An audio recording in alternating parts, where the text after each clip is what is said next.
20th century tonight. Now, with ingenuity and strength, they tamed the iron monster. We'll meet the men who built the railroad as Locomotion continues. Next on A&A, it's time well spent.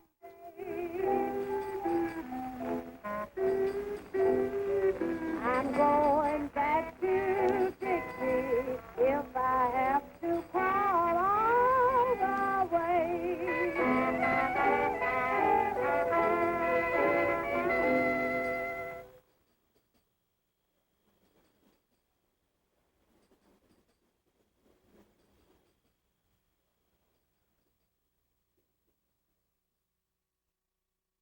Terminal in New York, and to Locomotion, our special presentation on the history of railroads.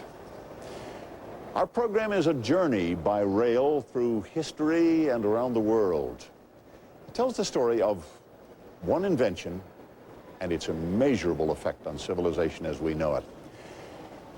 It is hard to imagine life's limitations before places like this existed. Back when traveling to another city was an ordeal, the railways brought with them a sense of infinite possibilities. And suddenly so many other things seemed possible as well. Let's begin by stepping back to the railroads that settled our western frontier and another frontier called Florida. And then we'll look ahead to futuristic trains that speed along without the benefit of wheels. When the railroad appeared, the world became a very different place.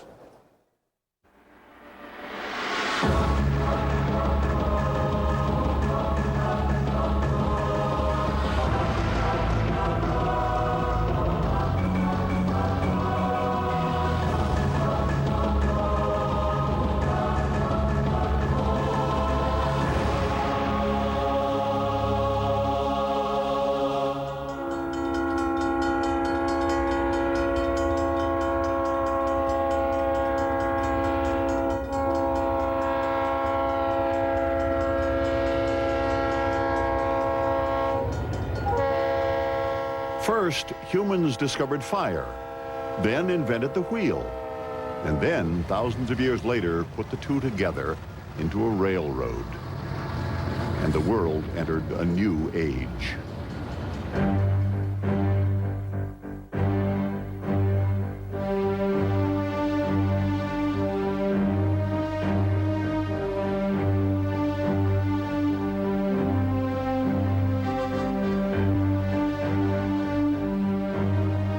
The story of locomotion is a story of change.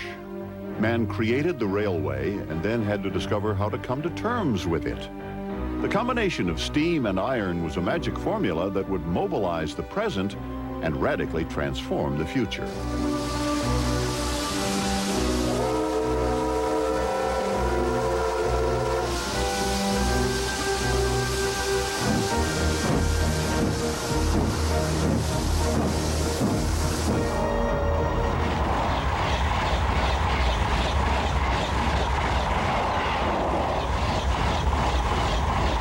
One of the most interesting things in all of railway literature is to watch everybody comment on the notion of speed. Speed before railroads was measured in terms of how fast a canal boat went, how fast a horse went.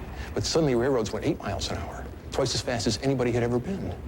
And when you got a railroad that went 15 or 20 miles an hour, people were scared to death. The countryside passed in a blur. They couldn't understand that a human being could go this fast on Earth and not lose parts of himself in the process of the journey. And there were some funny things off speed. Stick your head out the window and spit into the wind. And it would come back and hit you before you could move your head, which is an indication of going just about as fast as man was built to go. The first travelers on the railroads were embarking on a journey through time and space no one had experienced. It was a journey into uncharted territory, a new age. The railways invented the modern world.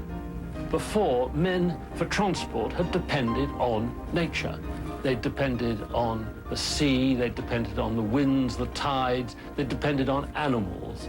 And now all of a sudden, here was a marvelous weapon they could use in their eternal struggle against nature. And they could use it to go as far as they wanted in the most inhospitable circumstances.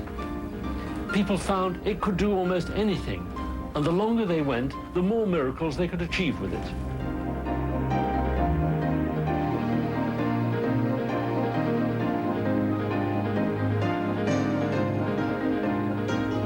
I think the biggest single miracle of the railways was how soon they triumphed over the most extraordinary obstacles, that within 10, 20, 30 years they'd conquered the Alleghenies, which were supposed to be impassable. They'd conquered the Alps within 30, 40 years. They conquered the Rockies. They conquered even the Andes. They got 15,000 feet up, 5,000 meters up in the Andes within 30, 40 years. Man dominated nature in a way that nobody had ever dreamt was possible. The wonders of science and human technology challenged nature. Until then, life had been governed by a long-established natural order. That was broken down by this new age of railways. It changed man's relationship with nature. He could suddenly move through nature very, very quickly rather than wandering through it slowly. He could bypass nature. It was a sensation that they had never felt before. And it was something to tell their children and grandchildren for generations about what it felt like all at one time.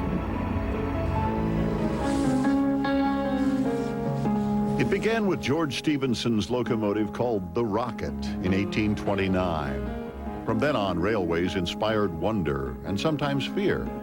The train was called the Devil's Carriage and the Magic Machine. In a sense, it was a magic machine. The locomotive pulled cars carrying kings and commoners, soldiers and criminals. The railway brought people together, towns, entire countries. Along the way, the train left its mark on the world and on how people looked at the world.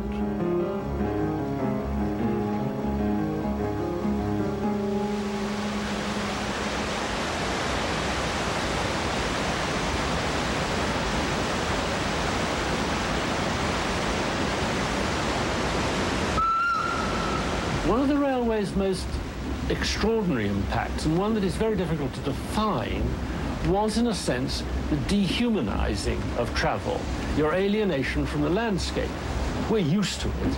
Because we've gone one stage further by traveling in giant jet-propelled tubes above the clouds, we don't think about it because we're so used to anonymous forms of travel. But for people who've never known that sort of lack of contact, it was deeply disturbing. The railway was the first step in making travel less gritty, less earthbound, less in touch with the soil. I mean, it was not a natural form of progress.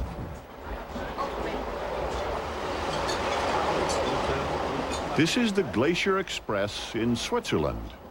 Safely insulated from the elements, it makes its way through the landscape.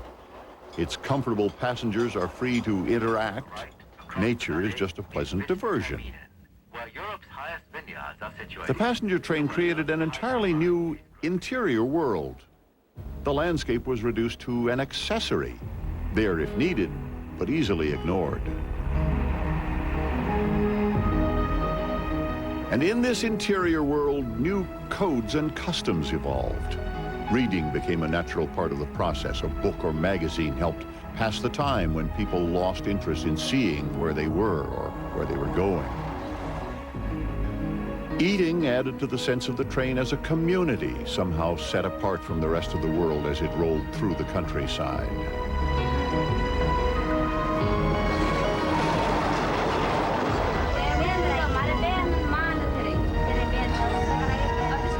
Train travel had social contact, compensation for the detachment from nature. Inside the machine, life went on in every sense.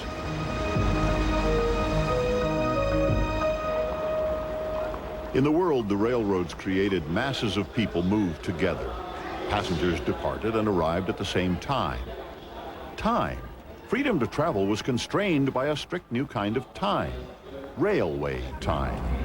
Before the Industrial Revolution, before the railways, people went by the time in their vicinity, in their local town, in their local city. But the railways needed a standard time which amounted to a sort of industrial discipline they had to impose in order to run railways, in order to run their trains regularly, so that they were providing a service which people would want and so on. So what they did was effectively impose their own grid, impose their own standards, impose their own discipline. So that by 1850 in England and 1880 in the States, you had a standard railway time.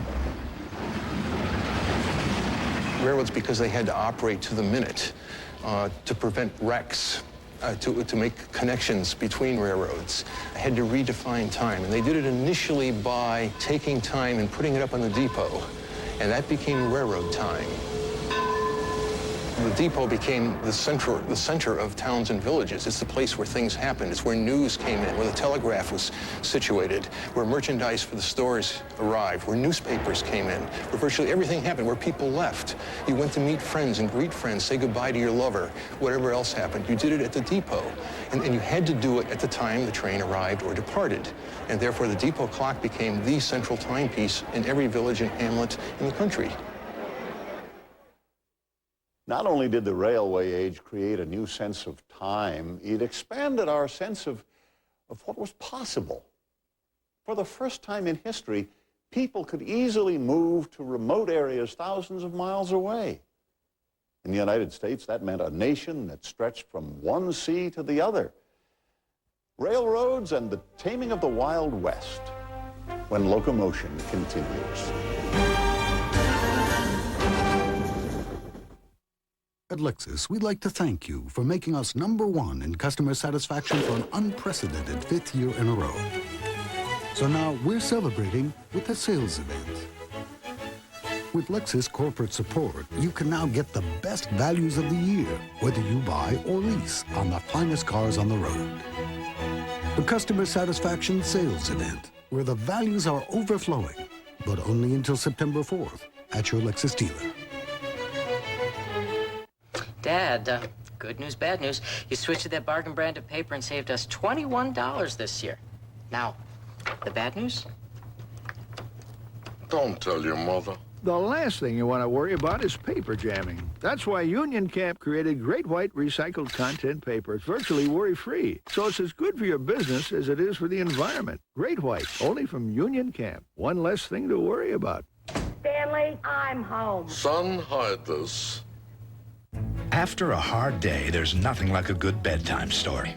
Introducing Sealy's most advanced Posturepedic ever for the back support you need. Now, the only foundation made from steel beams, not wood, is redesigned to be even stronger. Now, Sealy has a more sensitive sense and respond coil system. And its patented sensory arm senses and cushions your movement, then responds to your weight with increasing support. Correct support. No wonder we're America's best seller. Posturepedic support, only from Sealy. Hello, Gary, Stan. What's new on the aircraft financing? Good news. Yeah? Matter of fact, I just heard from First Union. Whoa, that was quick. Yeah, it's a solid proposal, and the lease will let us do things our way. That's key. When can they close? They're ready when we are. Great work. Gary, let's get them on board now. Once this thing gets going, it's going to move pretty fast. They always do.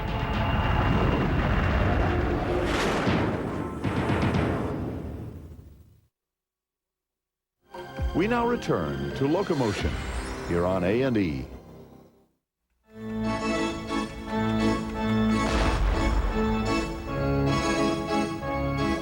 In the United States, railroads determined where a lot of people lived.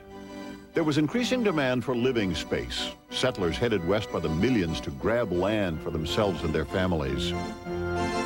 In these land rushes of the late 1800s, the people who went fastest and farthest would acquire the best land. The railroad was a new weapon to speed up that conquest. We were a nation only 40 years old when the first railway trains began running. Therefore, railroads came as a godsend because what they did was two things. They allowed us to expand at an even faster rate. But at the same time, ironically, they also brought us together because they made it very easy to go from one section, one state, one territory to another, all over the eastern part of the continent. Therefore, we had a feeling of political cohesion at the same time that we had this dispersion of population that would enable us to take advantage of the natural resources out to our west. At the time, I'd like to just introduce myself to you. My name is Gary Holtsoy. I am a member of the Navajo Nation. My Navajo name means a warrior of the Meadow people. This is how you say my name in Navajo. I'm born of the salt. Travel itself was being rapidly redefined. As the new technology swept across America, people claimed vast sections of the West. And the trains created new destinations for passengers as towns sprang up wherever the railway chose to go. This area of New Mexico and Arizona is still referred to as the Wild West, an area occupied by Pueblo Indians who culture and history go back thousands of years, by the Navajos and the Apaches who came here just shortly before the Spaniards in the 1500s. The Santa Fe Trail followed an old Indian trail on which a number of Pueblos had established themselves. So this represented a large amount of land being taken away from Indian use and occupation.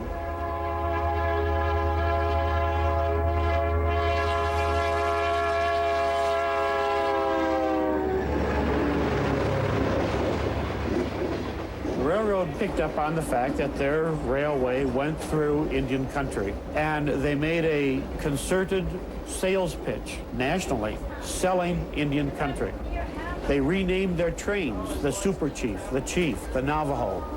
They developed calendars and posters and publicity in national magazines, all relating to the fact that come out to the West, see Indians.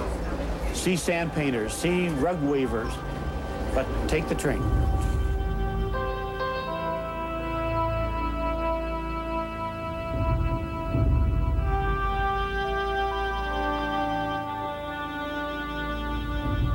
The Santa Fe organized what it called detours for passengers who lived mainly in cities back east. These detours gave urbanites a glimpse of the Wild West, complete with Indians who were hired to take part in the spectacle. For many people, the trains were for more than just travel. They were for adventure. This was an ongoing national publicity promoting an image of the Indian that, yes, was romanticized and looking at it as the last of the noble red men. Here's an opportunity to come and see them. And doing away with the fear of the West. It's not an unknown. It's a beautiful area. Come and see it. Come and visit.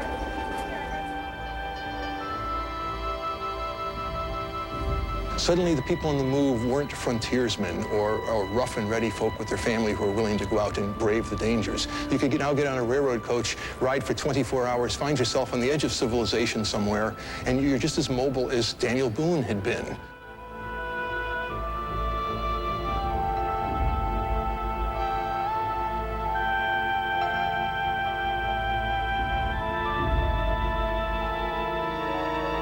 The Santa Fe also found a unique way to get even more publicity for its venture. It commissioned famous artists to come to the Southwest and create paintings of the original inhabitants in their colorful costumes and in the landscape which was gradually slipping away. The Southwest and its people were being recreated in the railway's chosen image.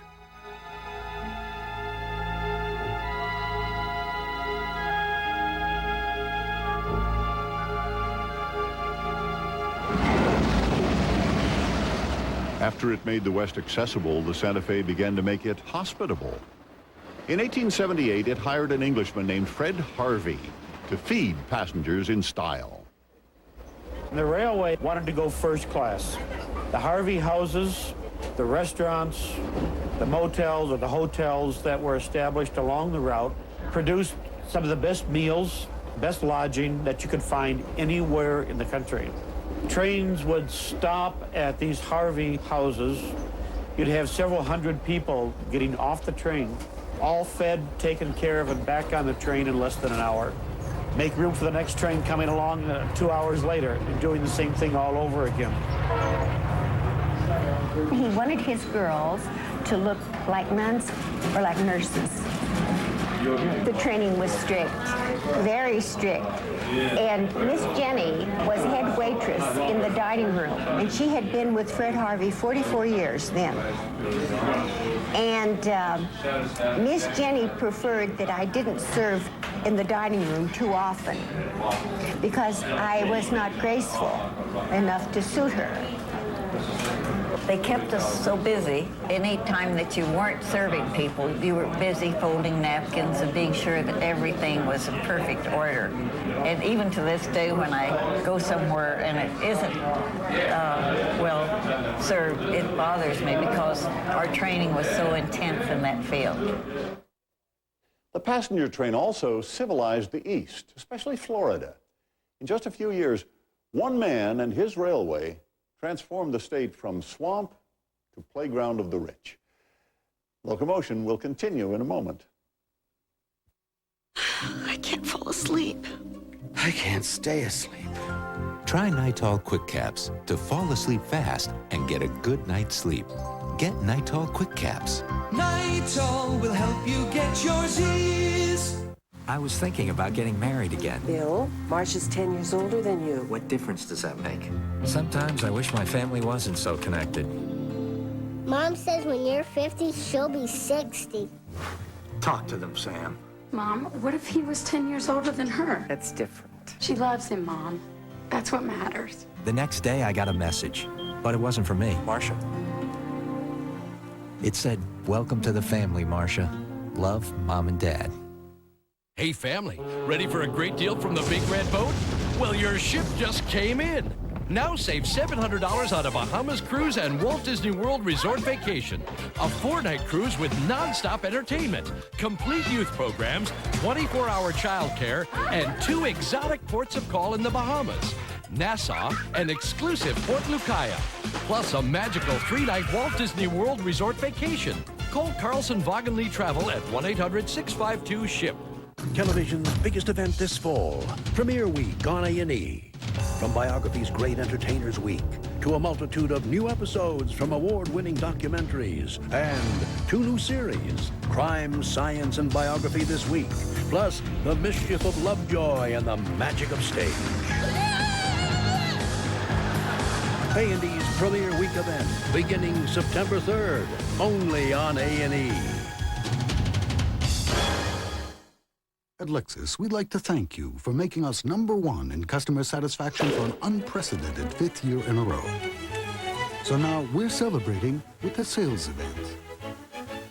With Lexus corporate support, you can now get the best values of the year, whether you buy or lease on the finest cars on the road.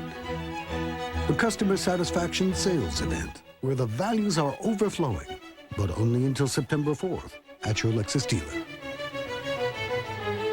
Denture wearers don't let anything keep you from getting close, especially denture odor. Get Polident. It's loaded with minty mouthwash ingredient. It controls denture odor and cleans tough stains in just 5 minutes. Get Polident fresh and granddaughter close.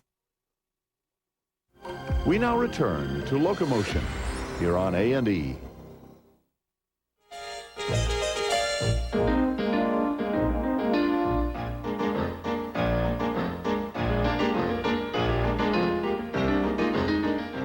If the train brought adventure to Americans, it brought leisure to a few Europeans. For the upper classes with money to spend and time to enjoy it, travel by rail became a new fashion. The blue train from Paris to the Mediterranean was entirely first class. No common folk need apply. The French Riviera was opened up by rail and was soon the place to be.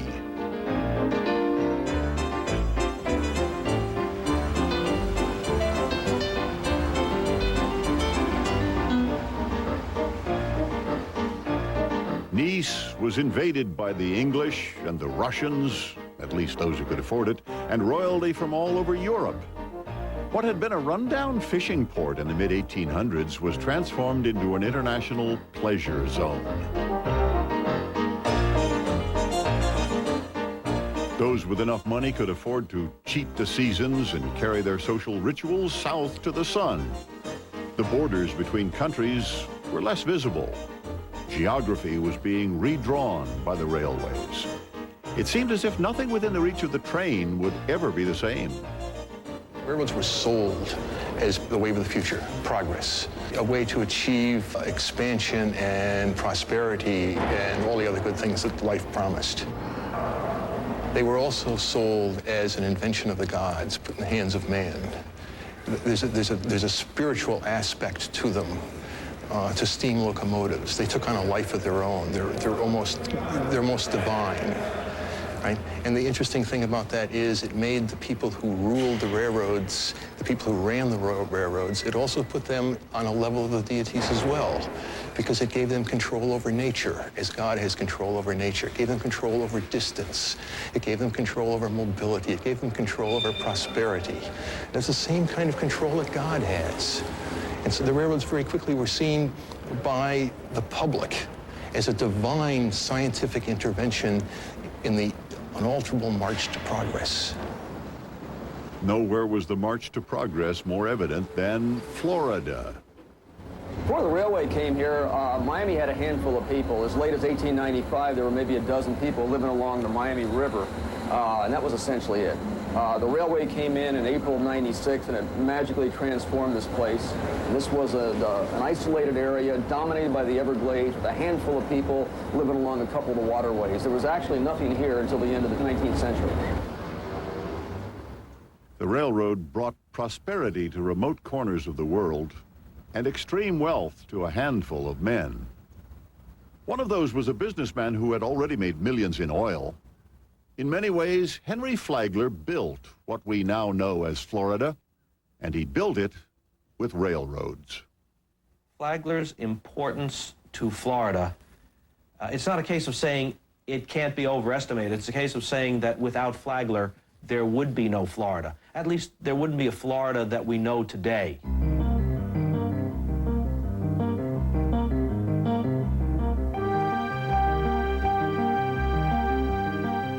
Flagler dreamed up his version of paradise and had enough money to make it real. He created a railroad going from Jacksonville all the way down to the end of Florida on Key West over the islands and the ocean. Eventually boats that took people to Havana, to Cuba, to the Bahamas. And I thought eventually that his setup of the railroad coming down would lead to a transportation link with the then building Panama Canal. That would be one of the greatest links of advantage, you know, in the entire country. Here's what a journalist of the Times had to say. It is to be doubted whether mere figures can give an adequate idea of the magnitude of Flagler's work. He has spent $41 million in Florida, $18 million on the railroad, $10 million in the Key West extension, and $12 million in hotels.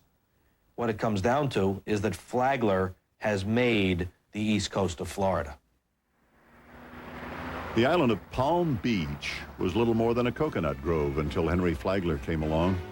He created the most exclusive resort in America and built the Breakers Hotel as a haven for his millionaire friends.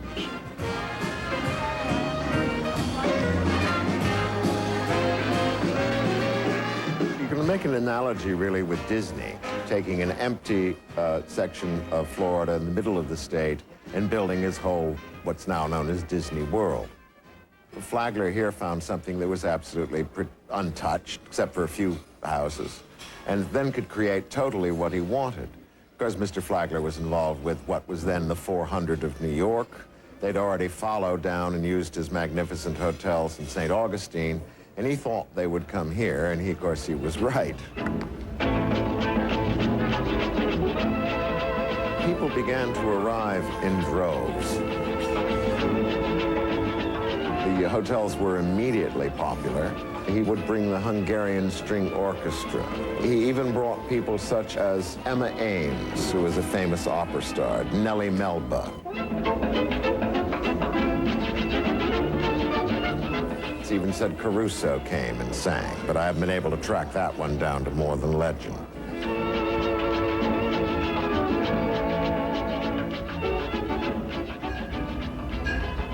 Flagler's ideas struck gold as his railways turned Florida into a haven for tourists. But he didn't live long enough to see his playground for the rich become open to almost everybody. Remember, the people in those days went resorting, and they would come down. They had so much money that they would come down, they would spend the entire season. And yes, initially, that was the concept. We'll bring down all of our rich friends. But they realized very quickly that in order to make all of these hotels go, that you had to bring down everybody. They added coaches to the formerly all Pullman trains, so that indeed those that couldn't afford the Pullman fares could still come down on the coaches. And then they had your home seekers fares and your excursionist fares. And the idea was, bring them all down. Get them all down, get them to spend their money, but by God, let's get them here. The railroad to Florida also set off a land boom in the 1920s. People up north spent their life savings often for land they had never seen. So they'd hop on a train, only to discover they now owned a piece of Florida swamp. The boom was awfully good to swindlers and con men. When Locomotion continues, we'll look at the bullet train, a train that earns its nickname every day.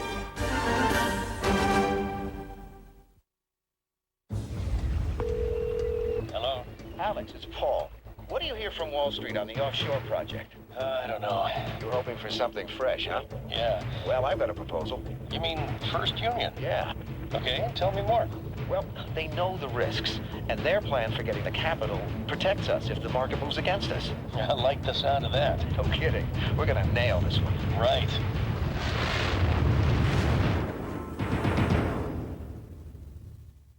At Lexus, we'd like to thank you for making us #1 in customer satisfaction for an unprecedented 5th year in a row.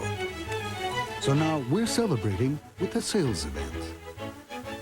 With Lexus corporate support, you can now get the best values of the year, whether you buy or lease on the finest cars on the road. The customer satisfaction sales event, where the values are overflowing, but only until September 4th at your Lexus dealer.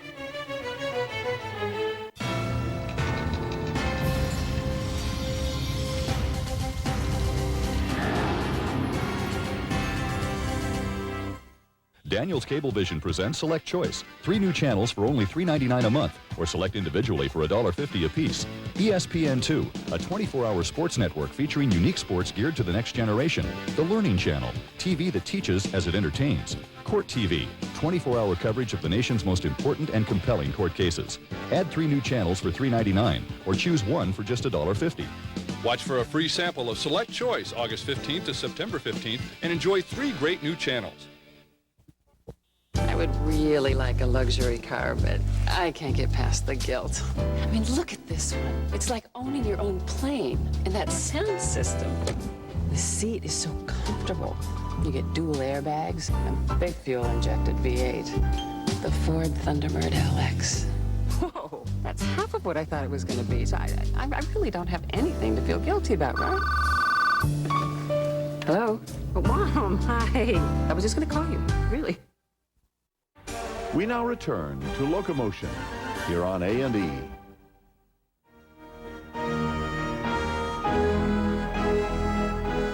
In the great cities of the 20th century, huge monuments were dedicated to the prosperity and grandeur of railroads. Train stations were the cathedrals of the railway age. Cities competed against one another to put up the most opulent. At the turn of the century, work began on the most opulent of all, Grand Central Station in New York. There was a terminal built here in 1871. This is not the first one on the site. We had an open rail yard back that way, which is up Park Avenue right now. And between Madison Avenue on this side and Lexington Avenue over on this side, and from 42nd Street all the way to 59th Street, in the middle of this island was an open rail yard. By 1902, there was a major explosion on a train right up there on Park Avenue where 15 people were killed because of all of the fumes, the steam, and the smoke. It was decided then that they needed to electrify these trains so they could bring them easily into the city. Above the station, the engineers built a giant 43-acre roof. Below, they dug into Manhattan to create 3 separate levels for trains. There were 83 underground tracks that would carry 700 trains a day. The new station helped create a new city. All of the air above this open rail yard was sold to all of the buildings that now line Park Avenue. They're actually built on top of what you could think of as a bridge. And the $180 million that this building cost at the day, which was $2 grand for any building project up to that point, was only affordable because they were able to sell all of the air above their tracks. And this was a new real estate concept. In fact, in the years between 1904 and 1926, the city of New York had its real estate prices go up by 26%. In this immediate vicinity, the prices went up by 244%. This was a boondoggle. It was an amazing way of making money out of thin air and an open rail yard. To build this monument took nearly 10 years and $80 million. That was in 1913, don't forget. The equivalent today, about $1 billion. And that kind of massive investment died along with the golden age of railroads. Both were highway fatalities, victims of America's love of automobiles. Many of our once great railway lines now exist only in history books, often found in Chapter 11. And even the most glamorous stations, like good old Grand Central, now serve less than glamorous commuter lines. But in a few parts of the world, the golden age is right now. So if you're looking for shining new trains and stations, look to the east. Japan's railways are the envy of the world. Fast, clean, frequent, on time. They stand as a shining example of what can be achieved when an entire nation, government, business, and science decides to place priority on train travel. A Shinkansen, or bullet train, leaves central Tokyo an average of every 3.5 minutes. Welcome aboard. This train, the Nozomi Express, runs between Tokyo and Hataka. My name is Sato, and I will be driving this train between Tokyo and Shin Osaka via Toyohashi.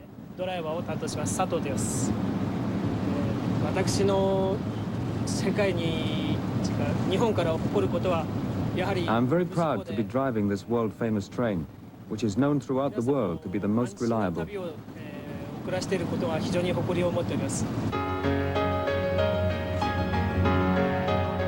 Railways have thrived in Japan, partly because the government controls the economy, and so railways have been protected from competition.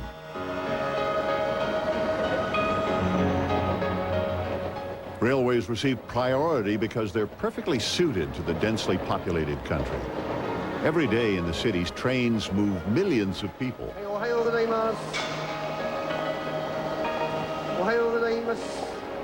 With so many millions of people, every part of the system has to run like clockwork.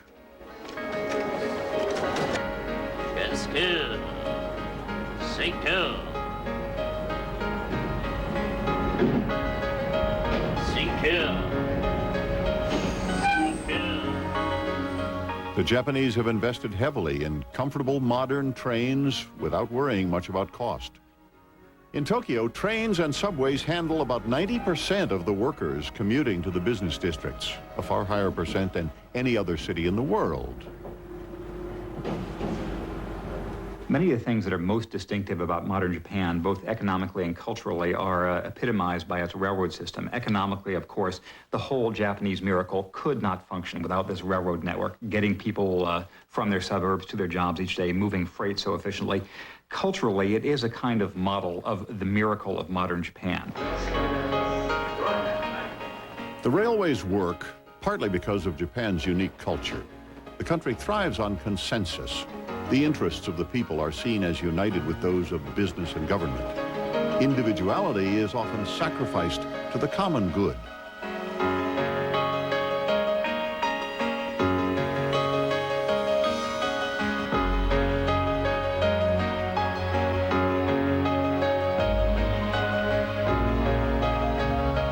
Getting on a train, no matter how crowded, is for most people a routine of daily Japanese life. In Tokyo alone, the rail system serves about 35 million passengers every day, and serves them well.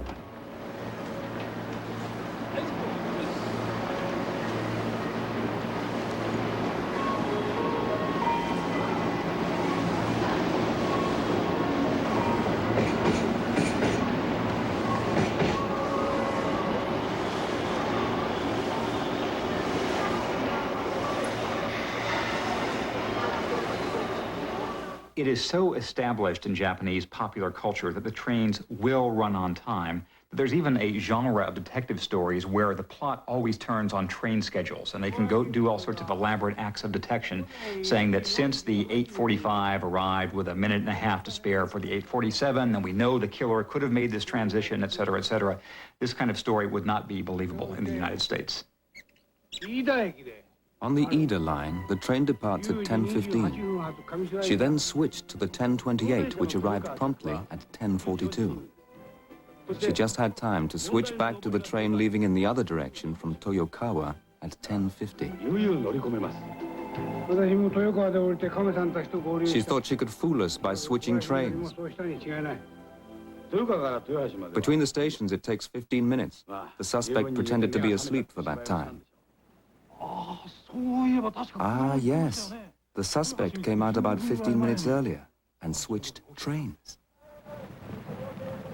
Trains were unknown in Japan until 1854, when Western visitors brought news of the awesome new invention being built in England and the United States.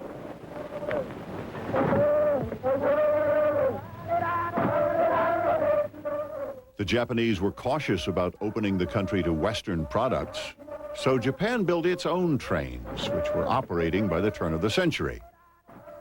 As the country modernized, the Japanese embraced the railway as an ideal form of transportation. Railroads were perfectly suited to Japan's terrain and to Japan's strictly ordered society.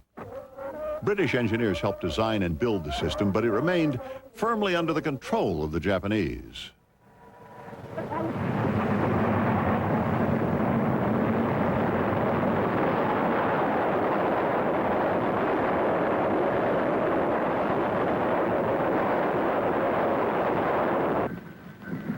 Ironically, losing World War II gave Japan a further advantage. If you compare the U.S. and Japanese or German economies since World War II, the main distortion that you see in the U.S. economy is how much of its money and especially how much of its scientific and engineering talent has gone into military-related activities. This has had some economic payoff, especially in the aviation and aerospace industries, but most people think it's been a real loss. In Japan, the same money and much of the same talent has gone instead into commercial projects and to the country's own infrastructure. And the excellence of Japan's train system is one sign of the things they've been able to do since they haven't been building nuclear fleets.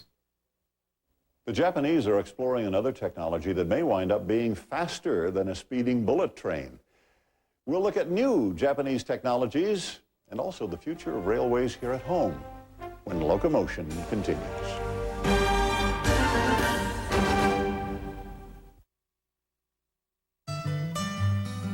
It's hard to think of something more important to a kid than their bike.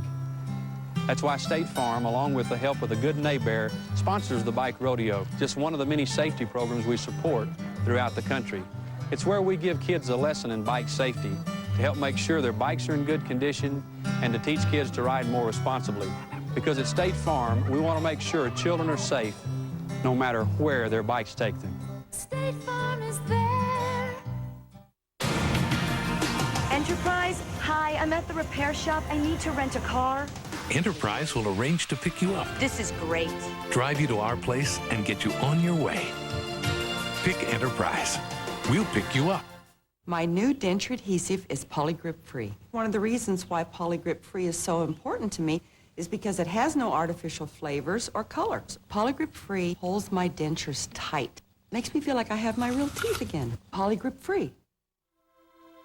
This is the crew of Apollo 13. 4 days, Okay, Houston, we've had a problem here. 3 astronauts, The situation is serious. 2 choices. Immediately, I thought survival. One show. This is the 20th century. Relive what really happened in this life and death drama. By the skin of our fingernails. Crisis in Space, the real story of Apollo 13 on the 20th century.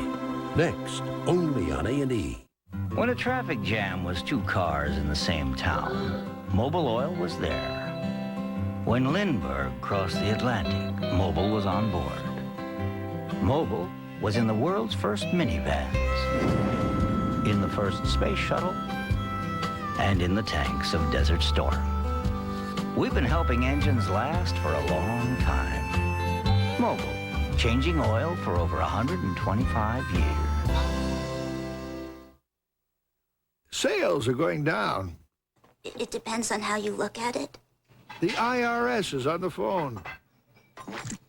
The last thing you want to worry about now is paper jamming. So you want great white recycled content paper from Union Camp. It's as good for your business as it is for the environment. It's virtually worry-free because you've got enough to worry about. That's one of our vice presidents having a bad day. Great white, only from Union Camp. One less thing to worry about. We now return to Locomotion here on A&E. In 1964, Japan launched the new bullet train, which would travel at 160 miles an hour. This was less than 20 years after the war and was a signal to the world. Other countries could go to the moon. Japan would concentrate here on Earth. Well, I think what you need is what I call the building spirit.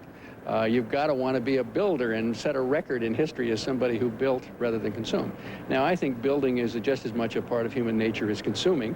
And of course, it's interesting if you think about it historically, the people we remember are the great builders like Ramesses II, the Roman Empire, the people who built and left something, not the people who had a very high standard of living. Japan certainly had the building spirit, but it came at a price. The railways were a source of national pride, expected to regain the prestige lost during the war. And they were to provide transportation for an economic miracle. Japan forged ahead with more and better trains, but they didn't pay their way. Beginning in 1964, when the bullet train was introduced, the railways started losing money. While other countries tore up tracks and cut back on spending, Japan's national railway kept building.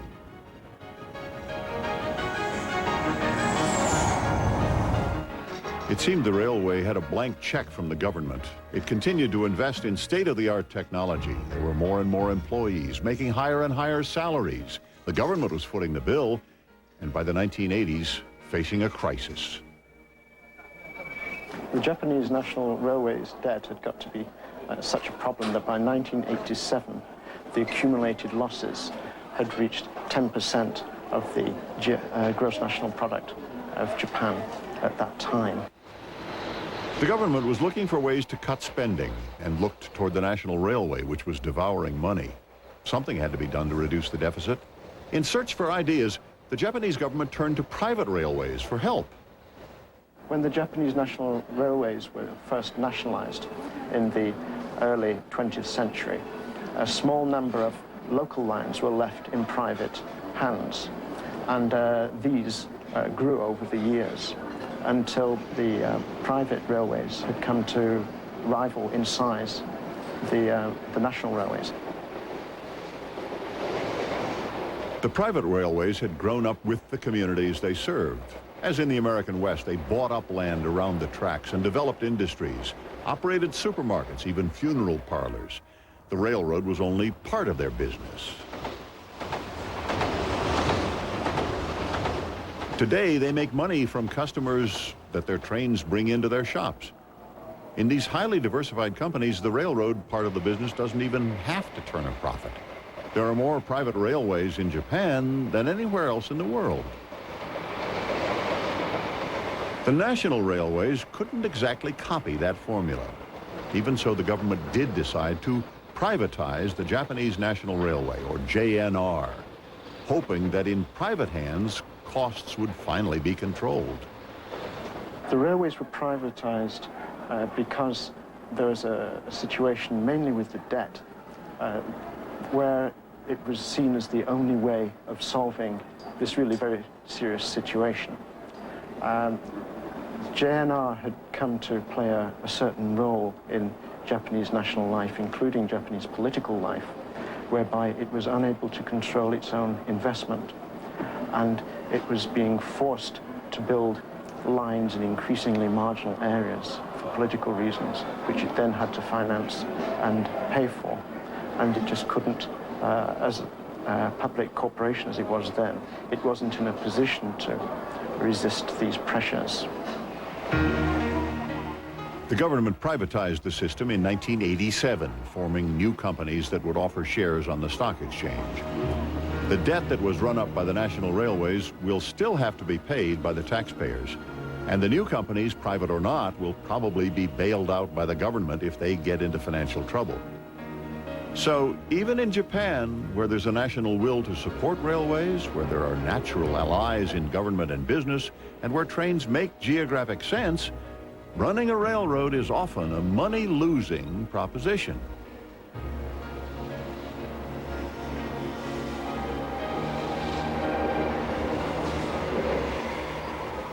Startです.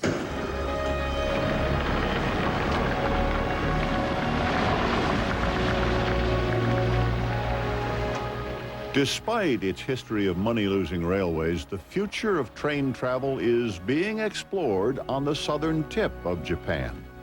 The maglev train has done away with wheels and rails altogether.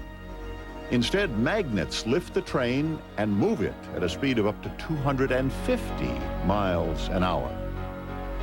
Whether the maglev train has a future will be determined by more than just economics.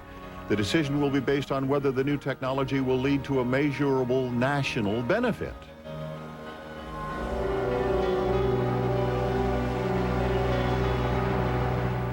In the next century, still more people are expected to move into cities. The struggle to solve transportation problems will highlight a central dilemma of democracy and free market economies. How to balance individual freedom and the public good. How to encourage large investment with no prospects of immediate profit. In Los Angeles and many other American cities, people have made their choice, the automobile. There are some public drawbacks, but very definite private benefits. One of the great things about the automobile is it's a personalized transportation capital. You have your own stereo system, your own tape decks. You can have your cup of coffee. If you feel like, if you spill your coffee, it's your car, who cares? And so I think there is certain of the kind of the Lone Ranger attitude in the automobile, all right. The problem is the Lone Ranger attitude is something for the high prairies. It doesn't fit very well in the megacities we're going to all live in the future. The passengers on Tokyo commuter trains have also made a choice and will continue to pay the price in higher taxes for generations. If you look at Shinjuku Station each morning with its millions of people passing through there, you see extremely close coordination, some sacrifice of individual comfort, but the overall welfare of the system by what people put up in the railroad network.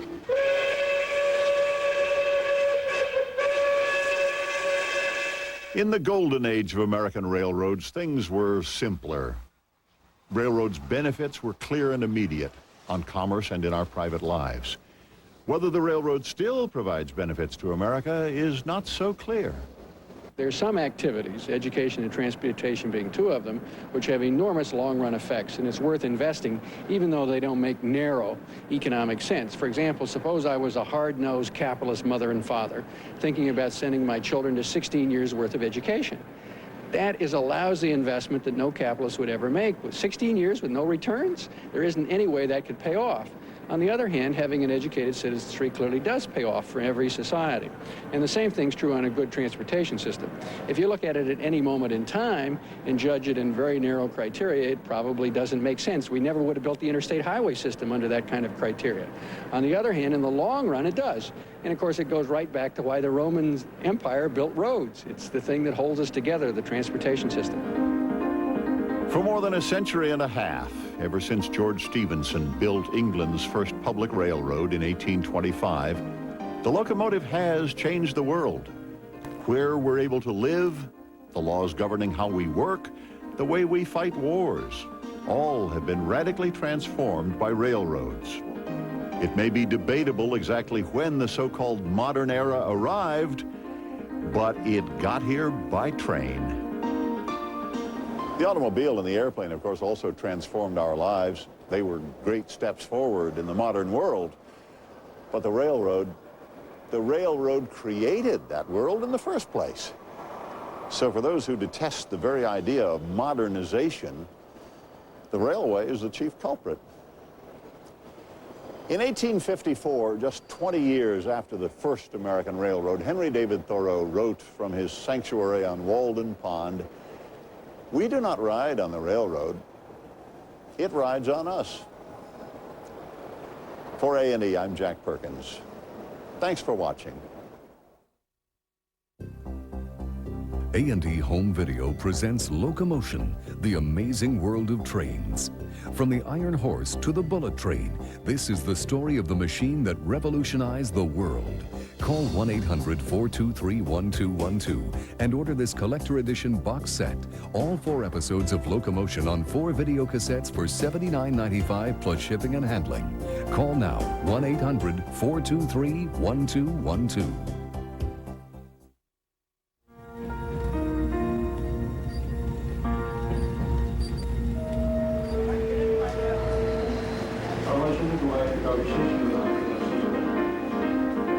Victoria Terminus Station in Bombay is part of this world which the railways have made.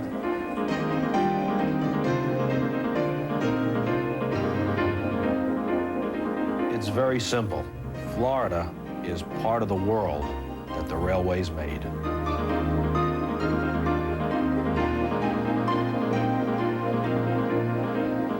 Современная Бухара – это часть мира, которую создали железные дороги.